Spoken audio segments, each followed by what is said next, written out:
Donc bonjour, c'est Guillaume. Aujourd'hui, je vais vous parler de comment faire un jeu de type qui ressemble à un puissance 4. On n'a pas le droit de faire en tant que tel un puissance 4, donc quelque chose qui y ressemble en Python. Et donc l'idée, c'est, je vais d'abord présenter voilà ce que ça donne en termes de résultat final.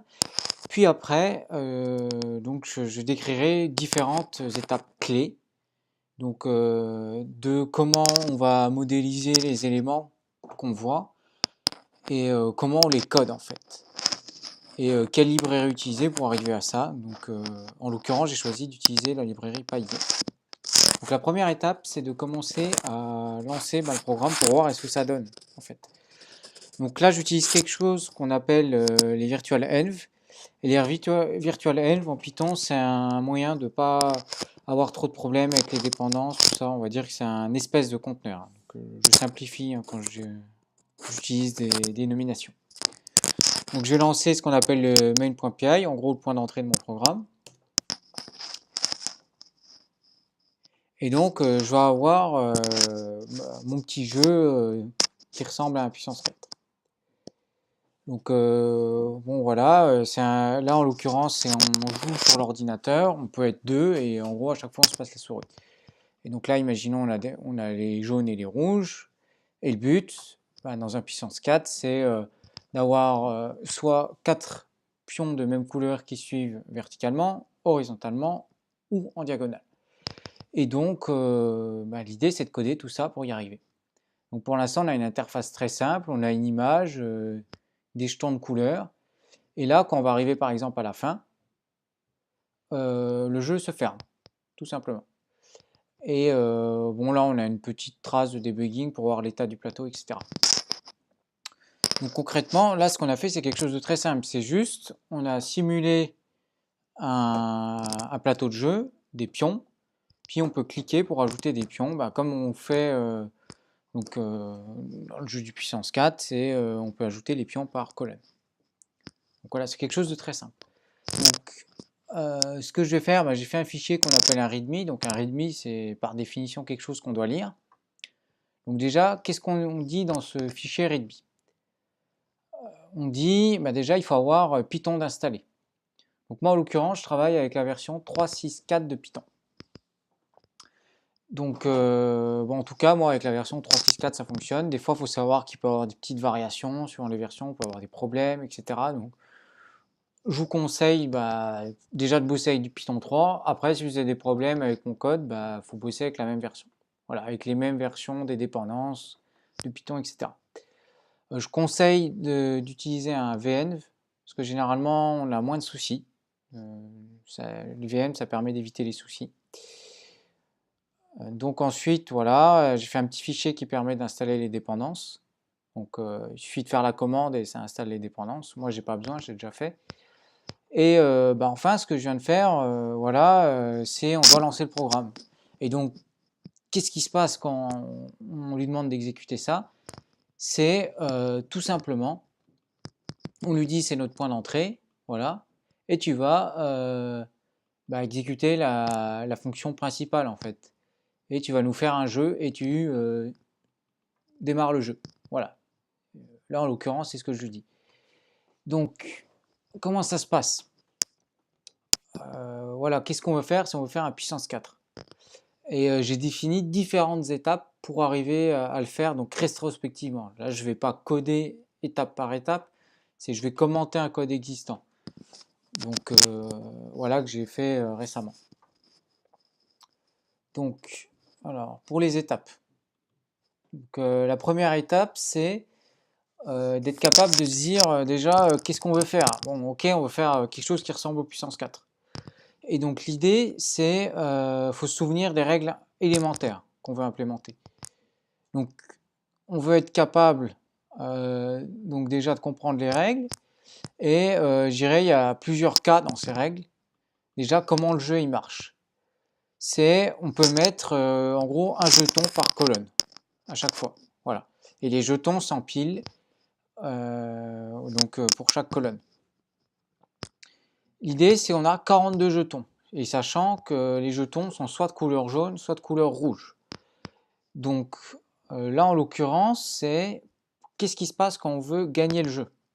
Donc gagner le jeu, ça veut dire, comme j'ai dit auparavant, c'est soit on a 4 jetons horizontaux de la même couleur qui suivent, soit 4 jetons de manière verticale de la même couleur qui suivent, ou soit 4 jetons de la même couleur de manière diagonale qui se suivent. Donc déjà, quand on regarde qu'est-ce que c'est à puissance 4, il faut apprendre à décomposer l'existant. Parce que là, on se base sur de l'existant, évidemment. On n'est pas en train de... en fait, on crée un logiciel, mais par rapport à une situation réelle. Donc l'idée, c'est là, on se dit, là, on a un damier, en fait, et comment on pourrait, nous, symboliser en code ce damier. Donc si vous regardez sur Internet, voilà, il y a plein de façons de codes différents pour faire ça. Et là, en l'occurrence, moi, une façon que je trouve assez élégante pour modéliser un damier, c'est une espèce de matrice. Pourquoi une matrice excusez-moi, une matrice? Parce que ça parle à tout le monde. Clairement, c'est comme si on avait des X et des Y, et chaque trou, entre guillemets, peut être modélisé, encodé par des valeurs, en fait. Et nous, qu'est-ce qu'on se dit? Nous, on se dit, on a des jetons jaunes, rouges, et on a du vide. Donc, qu'est-ce qu'on va faire? C'est notre damier, on va le symboliser par une matrice. Là, en l'occurrence, ce que j'appelle la matrice, en fait, ça va être une double liste. Et on a 3 valeurs à encoder. Donc, qu'est-ce qui se passe quand j'ai mes 3 valeurs à encoder? C'est soit j'ai une box vide, moi je vais dire c'est 0, la box vide. Soit j'ai un jeton jaune qui est, imaginons, ici. Soit j'ai un jeton rouge qui est dans le damier. Et là, ici, qu'est-ce qu'on a dit? Là, donc on a représenté un damier via une double liste. Et on lui a dit, donc en bas à gauche, tu as un jeton jaune. En bas à gauche, un petit peu au-dessus, tu as un jeton rouge. Et en bas à gauche, encore un petit peu au-dessus, tu as un jeton jaune. Donc, ne perdons pas de temps, allons regarder l'image. Donc, on va ici, on regarde, donc on va dans Steps en fait. Hein. On regarde donc l'image. Donc voilà, là en fait, c'est la même chose que ce qu'on voyait. Donc j'ai un peu de temps pour la connexion, ça met du temps à charger chez moi. Donc moi ce que je veux voir, c'est l'exemple. Donc je vais là. Donc par rapport à ce que j'ai dit avant, c'est donc 1, ça correspond à un jeton jaune, moins 1 à un jeton rouge, et encore, donc là aussi, moins 1 à un jeton jaune, et 0 à du vide. Et donc quand on retourne ici, donc dans les instructions, on voit que c'est exactement ça. Voilà. Donc là, ici, je suis capable de modéliser un damier et s'il contient ou pas, en gros, des jetons. Tout simplement parce que j'ai encodé ce que je perçois en fait on va dire de la situation réelle. Donc ensuite, qu'est-ce que j'ai besoin de modéliser? Donc là, je suis capable de modéliser un damier, des jetons, et je vais aussi modéliser le système de tour par tour. Donc le système de tour par tour, il est très simple. Là, mon jeu, pour l'instant, j'ai limité à 2 joueurs. Donc c'est pour dire à qui est le tour, je sais que j'ai un nombre de jetons limité, donc il suffit que je fasse le nombre de jetons modulo 2 pour savoir si c'est pair ou impair, et donc ainsi savoir quel est le joueur actuel en fait. Donc ça, c'est pour modéliser le phénomène de tour par tour. Et enfin, c'est bon, ok, on est capable de représenter un plateau de jeu, des jetons, mais aussi ce qu'on veut pouvoir faire, c'est dire si on a gagné ou pas. Et donc là, pour gagner ou pas, ça en découle, parce que la chance qu'on a, c'est que j'ai choisi d'encoder avec des valeurs numériques. Donc, on peut additionner les valeurs.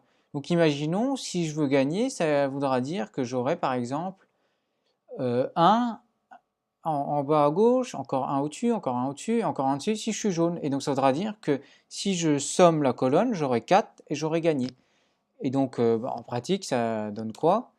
C'est là, je lance le jeu. Donc si je fais ça, voilà, donc ça met un peu de temps. Donc je laisse charger. Donc voilà, donc là, en l'occurrence, ce qui se passe, c'est j'étais un peu trop fort sur la souris. Donc je vais me faire gagner en horizontal. Donc voilà. Donc à chaque fois, on voit là en bas l'update du statut. Et donc là, ce qui va se passer, c'est si on regarde en bas, j'ai 3 valeurs. 1, 1, 1. Et là, je vais en ajouter un. Donc en fait, je vais additionner, ça fera 4. Et donc, comme je vais additionner de manière horizontale les valeurs dans ce que j'appelle la matrice ou la double liste, eh bien là, ça me fera 4. Donc ça voudra dire que j'aurai gagné en fait. Donc c'est comme ça que je suis capable de dire si j'ai gagné. Et évidemment, ça marche pareil horizontalement et verticalement. Donc là, ce qu'on est capable de modéliser maintenant, c'est le fait d'avoir un plateau et des jetons, le fait de faire du tour par tour, et le fait de gagner ou pas. Donc là, on va passer au code, puisque donc là j'ai pas mal parlé. Donc j'ai dit il y a un point d'entrée, c'est ce qu'on appelle le main.py. Qu'est-ce qu'il fait le main.py? Il définit un jeu et il le start ce jeu. Donc bien sûr, je ne vais pas rentrer dans tous les méandres du code, je vais vraiment parler de manière assez générale. Donc, qu'est-ce qu'on est capable de faire? Faisons simple. Voilà. C'est, on a un joueur courant, un nombre de jetons qui ont été joués, un nombre maximum de jetons, si on est gagnant ou pas. Donc en gros, c'est si on doit arrêter le jeu. Et enfin, donc là, on a un conteneur qui s'appelle le game, donc le jeu. Mais ce conteneur, il se réfère à quelque chose. Il se réfère en gros à une vision du jeu et derrière à un modèle du jeu. Alors pourquoi j'ai décidé de faire cette segmentation? L'idée c'est pourquoi on fait de l'objet généralement, c'est pour un peu diviser son code, pour un peu mieux comprendre en fait ce qu'on fait. Donc je dis pas que le code il est parfait, mais c'est déjà un bon point de départ. Donc voilà, qu'est-ce que j'ai en gros dans ce jeu? En gros, cette classe, donc cette classe, une classe c'est une entité en fait, hein. Cette classe, qu'est-ce qu'elle fait? C'est elle dit je veux obtenir mon joueur actuel. Je veux qu'on m'affiche en gros si qui est le gagnant, par exemple. Si je veux afficher voilà, c'est au moment de dire machin a gagné, bon bah voilà, j'ai une fonction qui m'affiche qui est le gagnant. Et enfin, j'ai une fonction qui commande un peu tout et qui va en gros démarrer le jeu et entre guillemets boucler. Donc je vais m'attarder sur cette fonction. Donc ce qu'on voit, c'est une fonction qui boucle. Donc en gros, tant qu'on n'a pas de gagnant et que on est entre guillemets en dessous du nombre de jetons maximum, donc en gros tant qu'on n'a pas de gagnant et qu'on n'a pas épuisé les jetons, on va boucler de manière entre guillemets indéfinie puisque j'ai énoncé les conditions d'arrêt qui sont ici. Voilà. Donc qu'est-ce qui se passe? C'est on va utiliser la librairie Pygame, donc je ne vais pas expliquer tout pour éviter de vous enfumer. C'est à chaque fois qu'il se passe quelque chose, donc en gros je vais déjà afficher ma board et surtout je vais détecter entre guillemets si j'ai un clic ou pas. Donc typiquement on a une gestion des événements que nous on n'a pas à coder parce que la librairie Pygame en gros le fait pour nous. Et si je détecte que quelqu'un appuie sur la souris, qu'est-ce que je dois faire? Je dois savoir en gros la position d'où la personne a appuyé sur la souris. Donc en gros les coordonnées, je dois déterminer les coordonnées. Et nous ce qui nous intéresse surtout c'est la colonne, puisque le puissance 4 ça se joue par colonne en fait. Autant la ligne c'est moins grave en fait, la ligne c'est point important. Ce qui est très important c'est la colonne. Ensuite, on doit savoir qui est le joueur. Donc là, bon, j'ai fait une faute de frappe. En l'occurrence, ici, c'est pas avec une. Donc le code, on le fait toujours en anglais. Hein, c'est un peu une pratique qu'on a en développement logiciel. C'est toujours faire de l'anglais. Parce qu'il faut se dire qu'on peut avoir des collègues de différents pays. Et puis, on fait. Là, c'est open source. Donc, tout le monde n'est pas obligé de parler français. Donc là, ce qu'on se dit, c'est je récupère en fait la colonne d'où la personne a cliqué. Donc à partir de la position que j'ai obtenue entre guillemets dans l'espace. Donc voilà, je sais qui est le joueur, quelle est la colonne où il a cliqué, et donc maintenant je vais pouvoir entre guillemets placer le jeton dans la colonne où le joueur a cliqué. Et ensuite, une fois que j'ai placé le jeton, je peux dire, eh bien là, en gros, je viens d'épuiser un jeton. Voilà, il n'y a rien de transcendant, il n'y a rien de magique, entre guillemets, quand on fait du logiciel. Il faut tout étudier et segmenter. Et donc, ensuite, une fois qu'il a placé le jeton, faut que je sache, en gros, s'il y a changement dans le jeu, s'il y a un gagnant ou pas. Donc ensuite, qu'est-ce qui se passe? J'effectue un rendu, donc un affichage de l'interface graphique. Et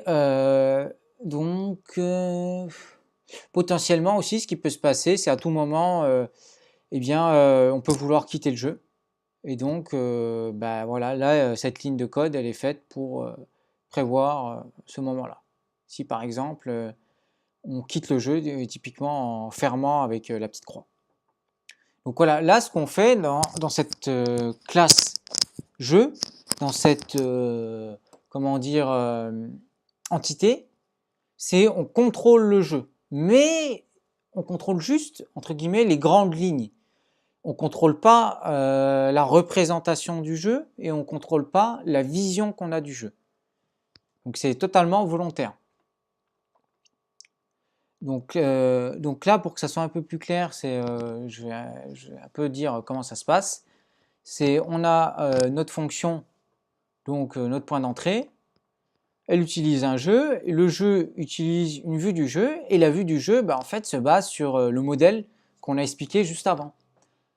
Et donc, qu'est-ce que ça donne en termes un peu d'attributs, un peu de code, tout ça? C'est notre jeu, qu'est-ce qu'on avait? Donc voilà, je rappelle ce qu'on a dit. Un nombre de jetons, donc c'est une constante quand c'est en capital. Donc une vision du jeu, donc une entité qui représente la vision du jeu, un joueur, le nombre de jetons qui ont été joués, et si au moment T on a un gagnant ou pas. Puis voilà, différentes fonctions pour contrôler le jeu, le démarrer, obtenir le gagnant et éventuellement afficher le gagnant. Donc là on va passer plutôt à la partie vue. Donc maintenant qu'on a notre point d'entrée, notre manière de contrôler notre jeu, on va regarder plutôt la représentation qu'on a du jeu. Donc quand on affiche une fenêtre avec des images, des jetons jaunes, rouges, un plateau, en fait il n'y a rien de magique. C'est des images qu'on utilise.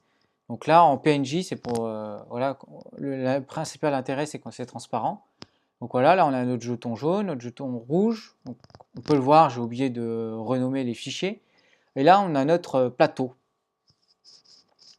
Donc quand on lance, c'est rien d'autre que ça en fait. Quand je fais ça, c'est rien d'autre que mes images que je vais agglutiner entre guillemets.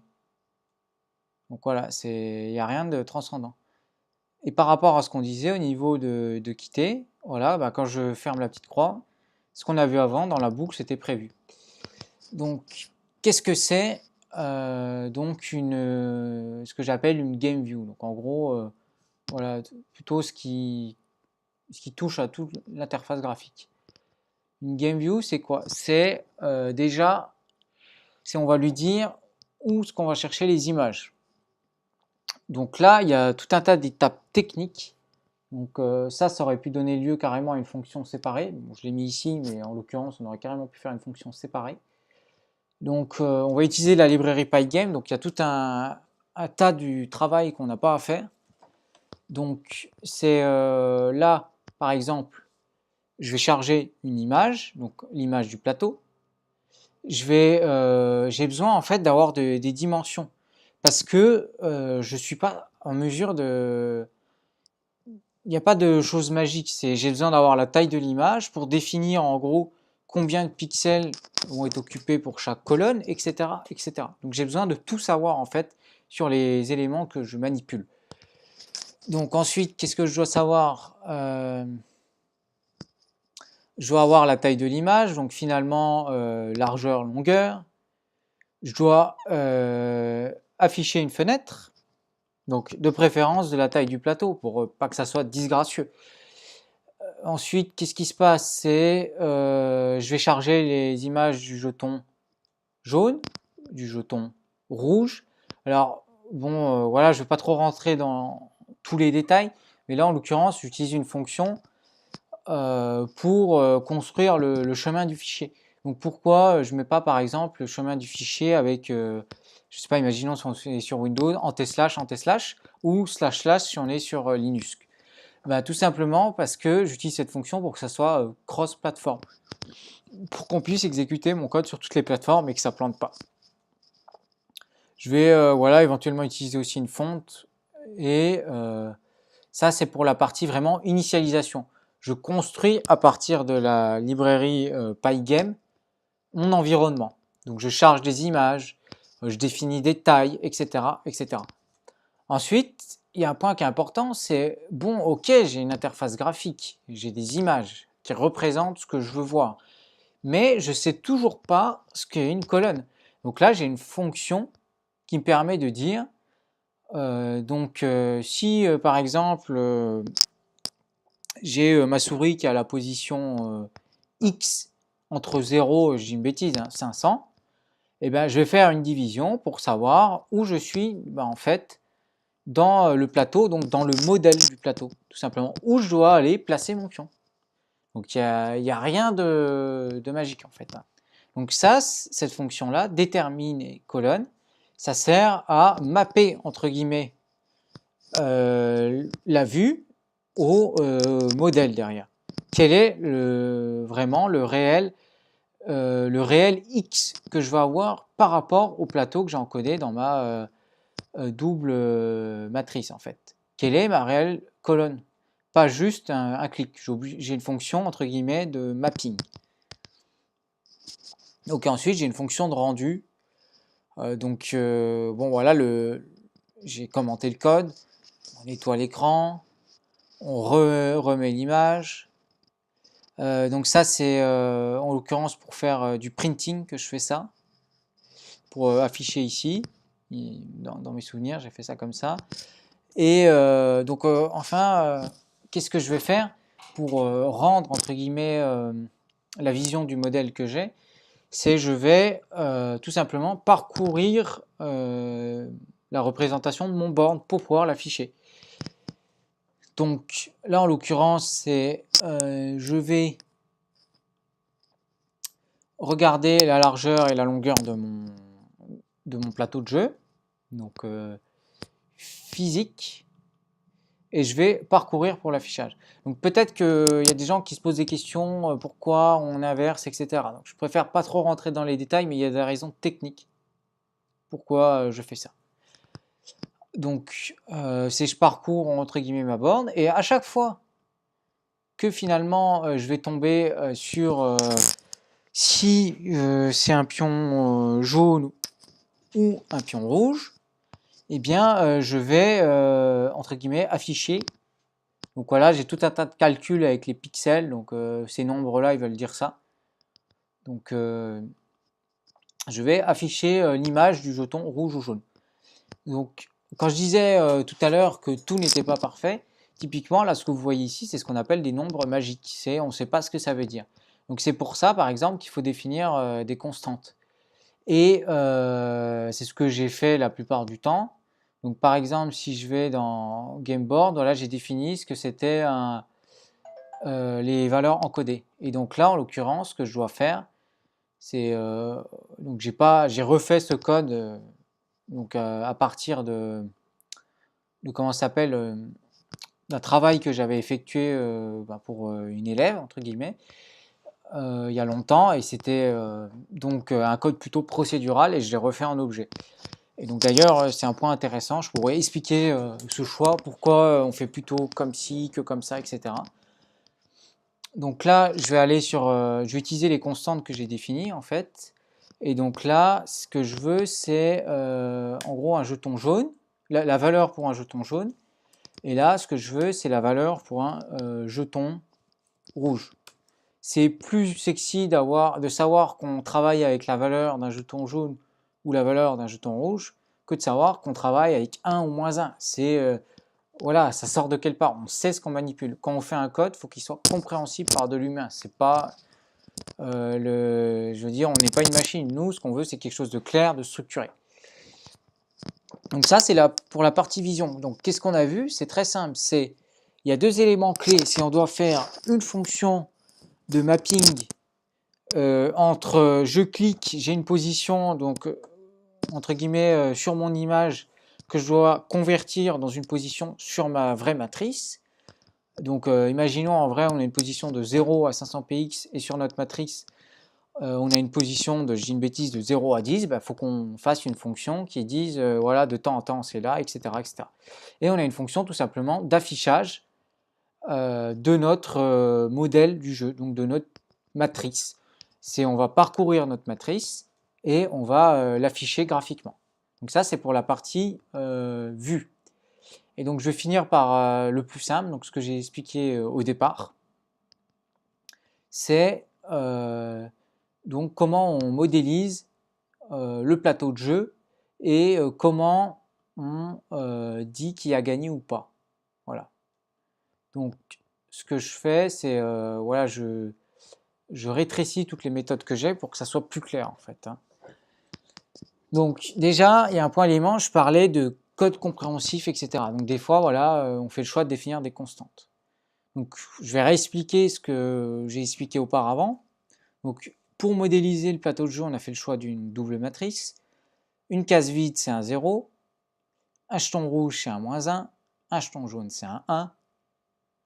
Et quand on a gagné, ça veut dire qu'on a 4 points si on est jaune. Et quand on a perdu, si on est quand on a gagné, excusez-moi, si on est rouge, c'est moins 4 points. Et donc voilà, on a toutes ces constantes en tête. Et enfin, qu'est-ce qu'on cherche à faire sur ce modèle? On doit être capable de dire si le modèle il est dans un état où il y a un gagnant d'un point de vue horizontal, s'il y a un gagnant d'un point de vue vertical, et s'il y a un gagnant d'un point de vue du point de vue des diagonales. Et enfin, donc là, vérifier tout ça d'un coup. Ensuite, on doit aussi être capable de placer un pion dans la matrice.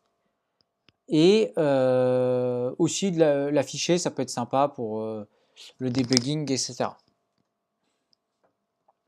Donc, comment ça se passe? Comment on vérifie qu'il y a un gagnant horizontal, par exemple? Donc, pareil, je ne vais pas rentrer dans tous les détails. Donc, j'essaye de simplifier.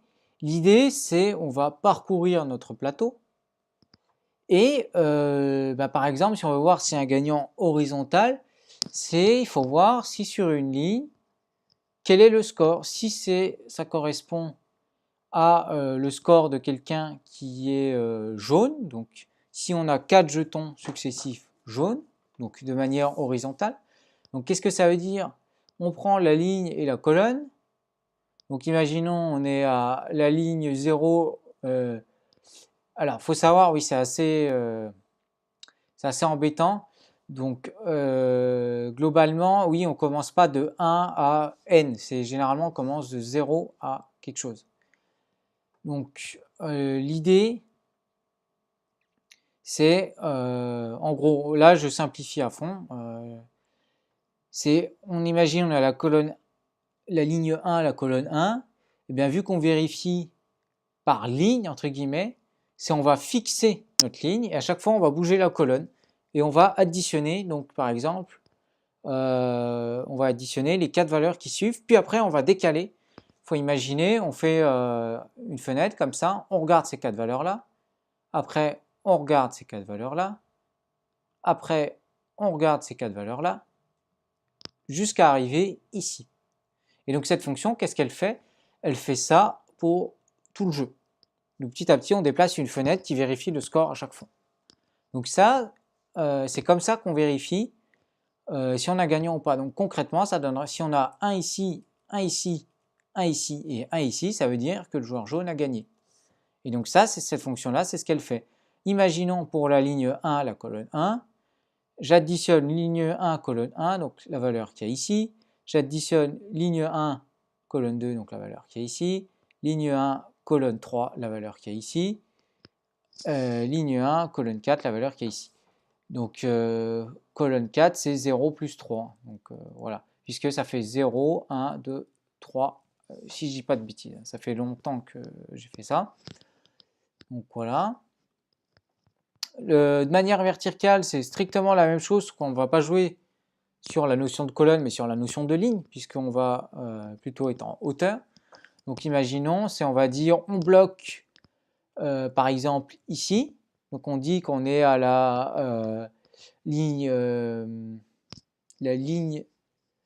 1 et on va remonter à chaque fois.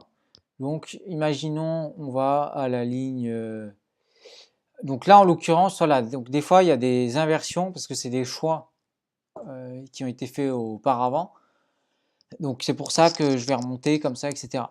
Donc imaginons on a la ligne 1, ce qui est vraiment important c'est de comprendre le principe, peu importe qu'on regarde notre matrice plutôt en montant comme ça que comme ça. Ce qui compte au final, c'est de savoir comment ça fonctionne. Hein. Et alors pourquoi, par exemple, le choix il est plutôt fait de traiter de manière inversée, c'est que on remplit plutôt les lignes du bas dans un premier temps. Donc c'est mieux de faire de checker plutôt en bas, quoi. Donc pour la partie verticale, c'est à chaque fois je vais réduire d'une ligne pour monter, monter, monter, et je vais additionner à chaque fois. Donc en gros une colonne, et pareil avec un système de fenêtres glissantes. Donc là, ici, je traite ça, donc je regarde 1, 1, 1, ah tiens j'ai un gagnant jaune. Si j'en ai pas, je monte, je monte, je monte, etc. etc. Et donc en fait c'est ce qu'on fait ici, à chaque fois on joue sur la ligne, et donc à chaque fois qu'on réduit la ligne, on monte comme ça. Et on va sommer chaque case qu'on vient chercher dans la matrice. Donc ça c'est pour les gagnants verticales, et évidemment on traite toute la matrice.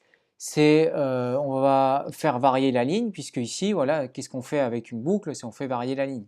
Donc à chaque fois, c'est le même principe.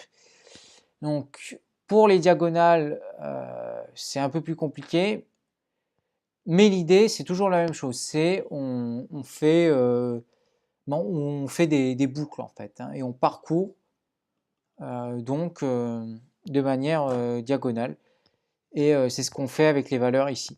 Donc l'idéal pour expliquer, c'est pas simplement de parler comme ça, c'est de prendre une feuille et de dérouler entre guillemets l'algorithme à la main.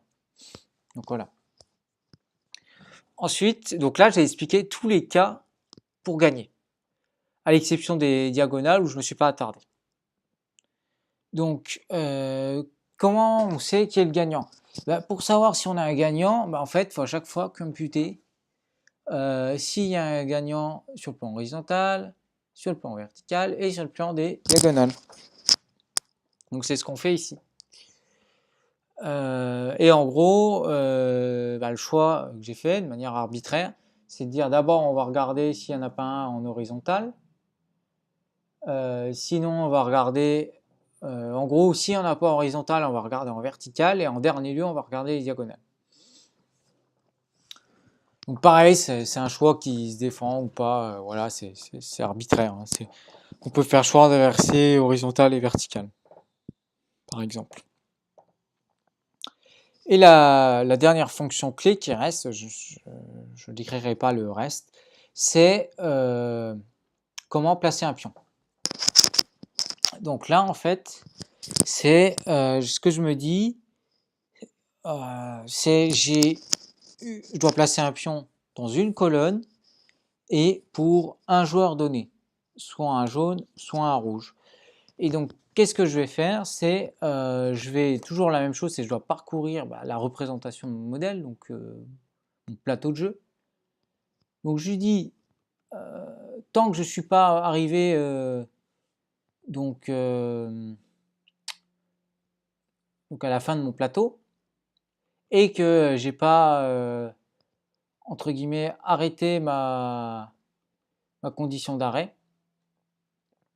c'est tant que j'ai pas fire ma condition d'arrêt, c'est si en gros dès que je tombe à un endroit où il y a la case vide, puisque pour rappel dans le puissance 4, quand on place le pion dans une colonne, on choisit pas de le mettre en plein milieu, il est forcément obligé de tomber en bas. Si je tombe à un endroit où il y a une case vide, eh bien si mon joueur c'est donc là encore une fois c'est un joueur jaune en fait.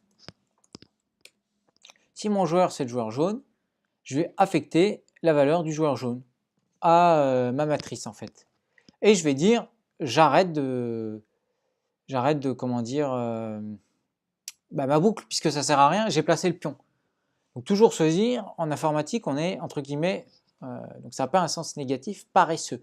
C'est ce qu'on veut, c'est être le plus efficace et en faire le moins possible. J'ai pas besoin de parcourir tout mon plateau de jeu si je viens de placer le pion, puisque je place qu'un pion par tour. Donc, et là, le deuxième cas, vu qu'on a deux joueurs, c'est je place ce pion rouge. Donc voilà globalement comment ça fonctionne. Donc je vais vraiment, pour conclure, revenir sur ce qu'ils appellent le diagramme de package. Donc j'ai utilisé un outil pour générer ça. Donc c'est pas forcément d'habitude on fait plutôt la conception avant, mais vu que j'avais déjà codé, voilà, ça sert à rien de mentir. Je vais pas dire j'ai conçu et après j'ai fait. Là en l'occurrence c'est ce qu'on appelle plutôt de la rétro-ingénierie. Donc j'ai un point d'entrée pour démarrer mon programme, donc à savoir le main. Ensuite j'ai un conteneur de jeu. Voilà, j'ai quelques constantes autour du jeu, etc. J'ai un moyen de travailler avec mon interface graphique. Et enfin, j'ai une modélisation de mon plateau de jeu et de mes jetons. Donc merci, en tout cas si vous avez tenu jusque-là, pour votre attention. Il ne faut pas hésiter à me poser des questions, à commenter, à proposer si vous voulez, par exemple, là on a quelque chose qui est assez limité, mais des options d'amélioration. Qu'est-ce que vous aimeriez qu'on puisse faire? Et donc voilà, n'hésitez pas à comment dire à avoir une approche constructive. Par exemple, on peut toujours faire mieux quand on fait du code. Au lieu de dire ouh là là, c'est pas bien, qu'est-ce qu'il faut faire? Il faut avoir une approche constructive, c'est-à-dire si ça je trouve que c'est pas bien, je dis pour quelle raison et derrière je propose des solutions et j'avance. Et moi ce que je vous invite à faire, parce que bon voilà, je suis programmeur, c'est de se dire ok, on monte quelque chose, mais je vais plus loin que juste ça. Je réfléchis à ce qui est possible, ce qui n'est pas possible. Comment je fais pour modéliser les choses? Comment je fais pour que ça soit performant? Donc vraiment, voilà, l'idée, c'est de bien comprendre comment ça marche, d'avancer, et n'hésitez pas à poser des questions, etc., pour pouvoir avancer. Donc je mets le lien GitHub dans la description de la vidéo. Et voilà, vous pouvez télécharger les sources, les utiliser librement tant que c'est voilà, dans le cadre scolaire et vous ne faites pas un usage commercial. Ça peut être aussi pour un usage personnel, bien sûr.